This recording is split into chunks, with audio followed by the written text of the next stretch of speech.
করবো না, জীবনে কখনো করিও নাই। একজনের সাথে অবৈধ সম্পর্কের পরে আমার পেটে অবৈধ সন্তান জন্ম নিয়েছে। স্বামী বিশ্বাস করেন, না পারি এটাকে রাখতে, না পারি ফেলতে, কিন্তু কি করব? সে বলছে, ইমাম সাহেব বিশ্বাস করেন, আমার স্ত্রীর এই কথা শুনে যেন আসমানটা ভেঙে আমার মাথার উপরে পড়েছে। আমি চিন্তা করলাম যে আমি কি করব। যদি এখন মেয়েটাকে ছেড়ে দেই, সে আত্মহত্যার পথ বেছে নিবে। যদি মানুষকে বলি, তাহলে পুরো বংশ শেষ। কি করব?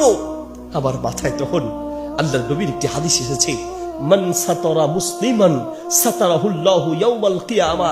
যে ব্যক্তি কোনো মুসলমানের দোষ গোপন রাখবে, আল্লাহ কিয়ামতের মাঠে তার দোষ গোপন রাখবে। আর আল্লাহ কারো দোষ গোপন রাখার অর্থই তাকে জান্নাতের মেহমান বানিয়ে দিবে।